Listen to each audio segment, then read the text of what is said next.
तो ऐसा लग रहा था कि तो भाजपा के ही एमपी हैं। अब सारा में समझिए जो आरएसएस वाला खेमा है, यहाँ तो पार्टी पूरा सिंधिकरण हो गया है। नीतीश कुमार को इस लायक नहीं छोड़ा गया कि वो कोई फैसला लें कि अगर वज़ीर आला सेहतमंद होते या ट्रैप में नहीं होते, इन लोगों के जो है जाल में नहीं फंसे होते, तो मुसलमान मुखालिफ ये बिल कभी पास नहीं होता। जो हमारे मिली जो सियासी रहनुमाई जो है इन दलों में जो चमचागिरी कर रहे हैं, जमीर फरोश और ईमान फरोश हैं, इन लोगों ने आवाम को गुमराह करके आखिरी वक्त तक रखा। अफरादी तौर पे मुझे लगता है कि इस दौर के जो है ये सर सैयद है, मौलाना अबुल कलाम आज़ाद है, लोग जो है ये पटने में ईद मिलन समारोह कर सकते हैं और ये लोग दिल्ली रह सकते हैं। ये ईद मिलन समारोह नहीं बल्कि मिल्लत के खिलाफ पास हुए वफ़ कानून पर जश्न मना रहा है। अस्सलामु अलैकुम वरहमतुल्लाहि वबरकातुहू। मैं मौजूद हूँ बिहार के दारुल हुकूमत पटना में और हमारे साथ मौजूद है साबिक़ उम्मीदवार जेडीयू के एमएलए प्रत्याशी ढाका से। सबसे पहले मैं सर आपका फ़िक्र नज़र टीवी पर इस्तकबाल करता हूँ। बहुत बहुत आपका शुक्रिया, मुझको अपनी बात रखने का आपने मौका फराहम किया। डॉक्टर साहब, आपके सिलसिले में एक ख़बर सामने आई कि आपने वक्फ़ बिल पास होने के बाद सबसे पहले आपने अपनी पार्टी को छोड़ी। इसकी क्या हकीकत है? ये नौबत क्यों आई? देखिए, हम लोग काफ़ी दिन से, जब 7-8 महीना पहले ही जब ये लोकसभा और राज्यसभा में पार्लियामेंट के अंदर जो है इस बिल को लाया गया, उस वक्त से ही मुखालफत में थे। लेकिन चूँकि हमारी पार्टी जो सबका पार्टी रही है जदयू, और हमारी पार्टी या ये तमाम जो दल हैं, ये लोग मुसलमानों को वर्गलाते रहे आखिरी वक्त तक कि हमने जदयू की तरफ से हमने 5 सुझाव दिए। चिराग पासवान आके बोल रहे थे कि हमने इतने सुझाव दिए, ये किए वो किए। लेकिन जहाँ जेपीसी का जो सदर था वो निहायत ही हठधर्मी आदमी था। सिर्फ सरकार के जो है और जो इसमें बाहर के लोग हैं जिसको औकाफ से कोई मतलब नहीं है, उन लोगों की बातों को तो वो लेते थे, लेकिन जो पक्षकार हैं चाहे स्टेट हैं उनकी बात को जो है वो लेते नहीं थे। और जो सरकारी और जो आरएसएस के लोग थे, जो बजरंग दल के लोग थे, इस टाइप के लोगों का भी उन्होंने बात को यहाँ पे मेंशन किया, उनके सुझाव को पास किया बहुमत के आधार पे। तो फिर भी हम लोग आखिरी तक जो है ये लोग हमारे जो मुस्लिम रहनुमा हैं इन सियासी पार्टियों में, ये लोग भी आवाम को भड़माते रहे कि नहीं हम लोग ये सुझाव दिए हैं, मुसलमानों के हक़ में ये बहुत बेहतरीन बिल होगा, आप लोग सब्र व तहम्मुल से इंतज़ार कीजिए, कभी भी जो है माने नहीं कुछ होगा इसमें। लेकिन जिस तरह से पार्लियामेंट में डिबेट शुरू हुआ, बिल पेश करते हुए जो अक़लियती मिनिस्टर हैं किरण रिजिजू जी, जो वो भी खुद भी माइनॉरिटी से आते हैं, तो इस पूरे औकाफ को जो है वो मुसलमानों में फूट डालो राज करो वाली जो पॉलिसी है, ज़्यादातर माने इसकी खूबी क्या है, पहले क्या ख़राबी थी, अब इसको जो है उस आधार पर सुधार करके क्या फ़वायद होंगे, इसकी क्या खूबी है, एक भी इस पे चर्चा न करके बिल के माने सभी सेक्शन पे कोई चर्चा नहीं। सिर्फ जो है पसमानदा महिला और गरीब, यानी अंग्रेज़ों की जो नीति थी, अंग्रेज़ तो चले गए लेकिन ये उनकी औलादें यहाँ पे रह गईं वंशज, तो ये लोग सिर्फ ये भरमा रहे थे, फूट डालो राज करो वाली नीति पे चल रहे थे। फिर उसके बाद मैंने मुख्तलिफ मेंबर ऑफ़ पार्लियामेंट का हम डिबेट सुने लगातार। जब पार्टी की तरफ से हम इंतज़ार कर रहे थे कि हमारी पार्टी की तरफ से, साबिक जो पार्टी रही है जदयू, उसके तरफ से जो है कौन आते हैं डिबेट में और कौन बोलते हैं क्या बोलते हैं वो देखें। तो जो मरकज़ी मिनिस्टर हैं ललन सिंह, तो ऐसा लग रहा था कि तो भाजपा के ही एमपी हैं और भाजपा पार्टी के ही मेंबर है, सदस्य हैं। मोदी जी, किरण रिजिजू जी, अमित शाह जी, तो जेपी नड्डा, यानी इतना मोदी में तो एक तो ये, और जितना बीजेपी के लीडरान इस बिल में बहस के दौरान नहीं आक्रामक थे मुसलमानों के खिलाफ, उतना जो है ये जदयू के तथाकथित सेकुलर नेता जो अपने दल माने इस पार्टी में अपने समाज का जो है 1% भी वोट लाने की ताकत इनमें नहीं है। और ये मुसलमानों का जो है एक बड़ा जो है वोट बैंक लेके जो 20 साल से शासन कर रहे थे। आज जो बहुत सख्त ज़रूरत थी उम्मत को, मुसलमानों की, इनके सपोर्ट की, तो ये पूरी तरह से मुस्लिम मुखालिफ बोल रहे थे और जज्बाती तौर से मुझको बहुत ये नागवार गुजरा। तो मैंने फ़ौरन ऐसा ही मैंने टेबल पे जो है हमने अपना इस्तीफ़ानामा तैयार किया और अल्लाह ने जो है मेरी कलम से जो है वो लिखवाया। मेरी उतनी सोच नहीं थी। अच्छा, आपने इस्तीफ़ानामा तैयार किया तो हम ये पूछना चाहते हैं कि मुसलमानों को हर मामले में नज़रअंदाज करने की वजह से आपने ये फ़ैसला लिया या फिर सिर्फ वक्फ तरमीम बिल के ख़िलाफ़ जो उनका रवैया रहा इसलिए आपने ये फ़ैसला लिया? नहीं, पिछले 6 महीने से जो है, आप लोग भी सहाफ़ी हैं, पिछले 6 महीने से हमारे जो नेता रहे हैं नीतीश कुमार जी का एक भी फैसला आप नहीं देख सकते हैं कि उनकी अपनी मर्ज़ी से फैसले आ रहे हैं। उनके इर्द गिर्द जो है कई खेमा बनाया है, लेकिन जो माने आरएसएस वाला खेमा है, आप इशारा में समझिए, जो आरएसएस वाला खेमा है, यहाँ तो पार्टी पूरा सिंधिकरण हो गया है। महाराष्ट्र वाला खेल तो ऑलरेडी पहले हो चुका है, बस तख्ता पलट नहीं हुआ, इसलिए कि नीतीश कुमार को इस लायक नहीं छोड़ा गया कि वो कोई फ़ैसला ले।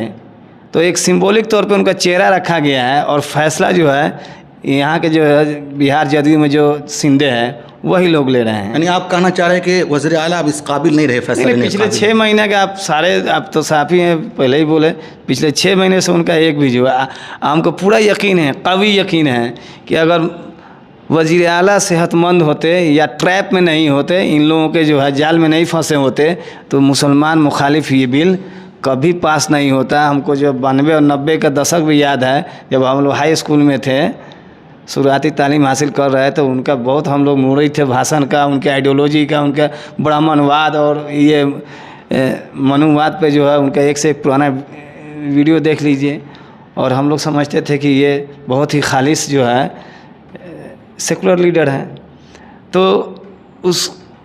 ये पिछले 6 महीने से हम लोग का माने हकीकी बात यह है कि हम लोग जब से ये सब देख रहे हैं 6 महीने से ये हरकत वो सकनात, तो हम लोग काफ़ी जो है मैंने अंदर से एक्टिव नहीं था, हम लोग का काफ़ी मायूसी थी, लेकिन उनकी सबिया पे यकीन था कि आखिरी वक्त में जो है हमारे साथ खड़ा होंगे, लेकिन खड़े नहीं रहे। उसके बाद हम अपना इस्तीफ़ानामा तैयार किए और आप लोगों से शेयर किए, और उस जहर को सबसे ज़्यादा हमको लगा, वो जहर जो बोल रहे थे इंतशार वाली बात, पसमानदा और असराफ की बात। तो अगर ये घड़ियाली आंसू ये एनडीए के तमाम लोग या ये तथाकथित सेकुलर छवि वाले लोग ले रहे हैं, तो पसमानदा मुसलमानों सच्चर कमेटी का दुहाई दे रहे हैं। तो सच्चर कमेटी लागू अगर यूपीए ने नहीं किया 2013 में, तो वो लोग, उनकी तो सरकार चली गई 14 में। अब तो आप तीसरे मरतबा इस देश के वज़ीर आज़म बने हैं, मजबूत वज़ीर आज़म बने हैं। जो बिल जो कानून में तब्दीली नहीं हो सकता था, वैसे वैसे कानून जो है तब्दील करके मैंने बनाया गया है, पास किया गया इसी ऐवान से। आप कितनी यूनिवर्सिटी बनाए हैं पसमानदा या माइनॉरिटी के लिए।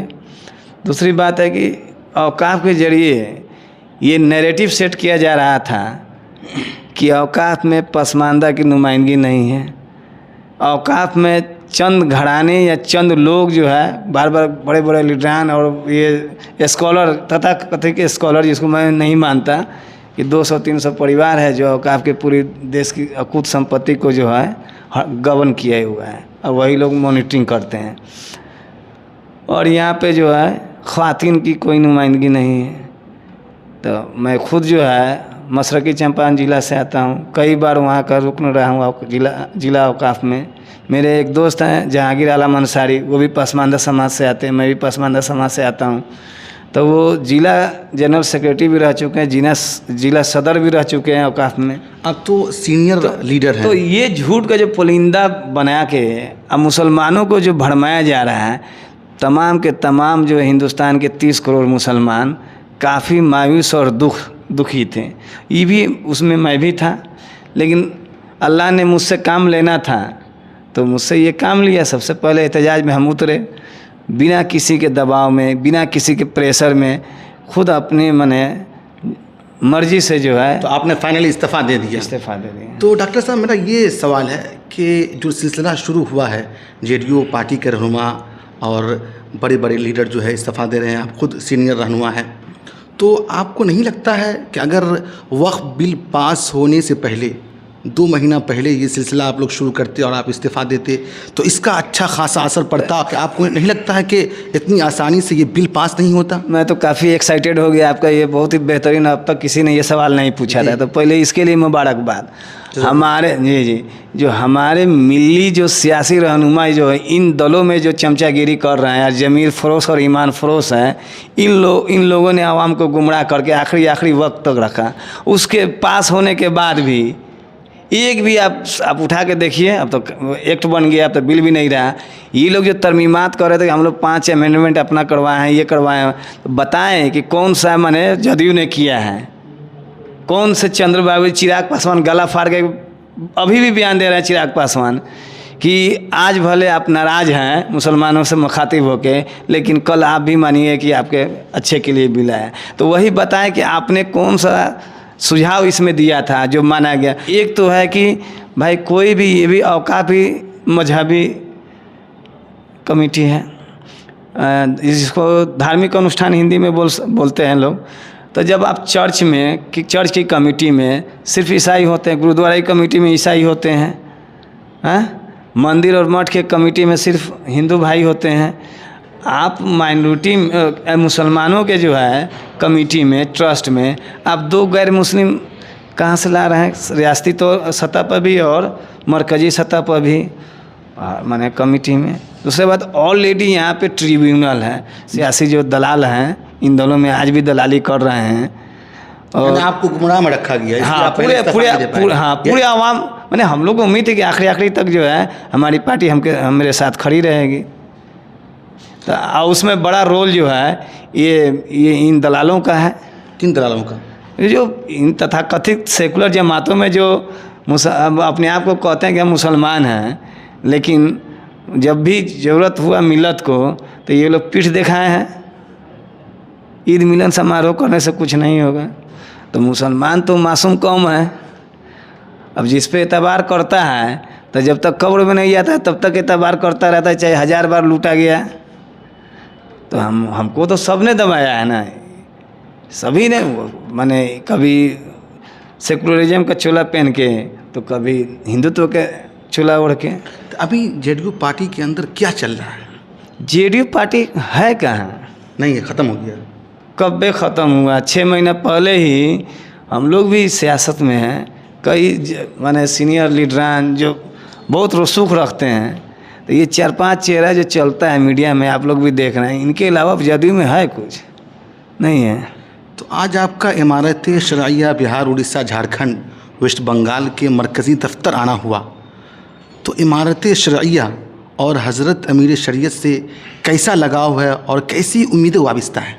देखिए, हम लोग तो काफ़ी अकीदत उनसे रखते हैं, और ये माने इंफरादी तौर पे मुझे लगता है कि इस दौर के जो है ये सर सैयद है, मौलाना अबुल कलाम आज़ाद है, डॉक्टर जाकिर हुसैन है, डॉक्टर मुख्तार अहमद अंसारी हैं, इस दौर के जो है ये मुजाहिद हैं। तो आज हज़रत अमीर शरीयत उलमा कम और हमारे माने उम्मत के रहनुमा हैं। तो आज हज़रत अमीर शरीयत मौलाना अहमद वली फैसल रहमानी साहब से आपकी मुलाकात हुई और काफ़ी देर तक बातचीत हुई, तो क्या आप कोई ऐसी बात शेयर करना चाहेंगे कि हज़रत की किन बातों ने आपको मुतासिर किया हो? देखिए, बात तो बहुत तरह से हुई है और बहुत सी बातें हैं जो आपसे हम शेयर नहीं कर सकते हैं। सिर्फ हम ये कह सकते हैं कि उन्होंने जो है हर तरह, हर मुद्दे पे और हर मौजू पे जो है अपनी रहनुमाई, अपनी शफ़क़त दिखाई है। एक ख़बर जो है अभी सोशल मीडिया में बहुत गर्दिश कर रही है कि कुछ दिन पहले जो है इमारत शरइया पर कुछ लोगों ने हमला किया। इस सिलसिले में आपके पास क्या जानकारियां हैं? और इसमें ये भी दावा किया जा रहा है कि जेडीयू के बड़े रहनुमा के शामिल होने का दावा किया जा रहा है। देखिए, जब से हम इमारत आ रहे हैं, पहले भी मैंने दर्जनों बार आए हैं इमारत, आज भी हजरत को बोले हैं कि सर जब से आप आए हैं इमारत का पूरा निज़ाम ही आपने बदल दिया है। तो पहले राजा महाराजा वाला यहाँ हिसाब था, लेकिन अब ज़मीन पे जो है जो बात गरीबों तक माने जो फ़ायदा फ़वाद जो है गरीब तक जो है समाज के निचले पायदान तक फ़ायदा उसका पहुँचे, जिस मिशन से हमारे आबा व अजदाद ने ये सारे माने तंजीमों को खड़ा किया था, पहला आदमी जो है हजरत हैं जो उस पर चल रहे हैं। ये काफ़ी मुझको मुतासिर किया। अरे तो आम आदमी जो है अब सोशल मीडिया चला रहे हैं, आप भी समाज में घूम रहे हैं, चौक चौराहा पे, गली मोहल्ले नुक्कड़ पे जाते हैं, आवाम उसको मुँह तोड़ जवाब दे रहा है हर प्लेटफॉर्म पे। तो जिस ज़िला से आप आते हैं वहाँ एक बड़ी तादाद है इमारत शरइया और हज़रत अमीर शरीयत को चाहने वाले, तो इस सिलसिले में वहाँ लोगों का कैसा गुस्सा है? देखिए काफ़ी लोग इससे जो है माने गुस्सा में है और काफ़ी नाराज़गी है। ये लोग जो है ये पटने में ईद मिलन समारोह कर सकते हैं और ये लोग दिल्ली रह सकते हैं। औकाफ के ताल्लुक़ से या अभी के हालात में ये अपने गांव जाए जहाँ इनके बाप दादा भाई हैं, उनके बाप दादा और भाई सुन रहे हैं घर में, गांव में और घर में, ये जाएँ उनको गांव में ही क्या पता चलेगा, तो खुद देख लीजिएगा आप लोग। आपने कहा ईद बिल पास होने के बाद जदयू का कोई भी बड़ा लीडर जो अपने आप को कहता है कि हम मुसलमानों का नेता हैं, तो वो अपने गांव पे जाए। आपने कहा कि ईद मिलन के ताल्लुक से एक तहरीर जो है गर्दिश कर रही है और एक दावतनामा जो है वो जेडीयू के बड़े नेता होने का दावा करते हैं, और कितने बड़े नेता मुझे नहीं मालूम उसकी तरफ से आपने विरोध किया है इस तरह के। वो जो दावत है वो ईद मिलन की दावत नहीं है, वो दावत जो है किसी और मिलन की दावत है। वो क्या मिलन है ज़रा ये बताइए। तो मैंने तो अपने फेसबुक अकाउंट से उसको जारी कर दिया है। आप चाहते हैं कि फिर दोबारा करें तो हम उसको पढ़ नहीं उसको आपके नाजरीन को पढ़ के सुना देते हैं। आज शाम वफ़ के सौदागर के यहाँ मनेगा जश्न औकाफ। वक्फ बिल पास होने के बाद मिल्लत को धोखा देने के लिए ईद मिलन समारोह नहीं बल्कि मिल्लत के खिलाफ पास हुए वक्फ कानून पर जश्न मना रहा है। ऐसे लोग अपने फ़ायदा के लिए हमेशा मिल्लत का सौदा किया है।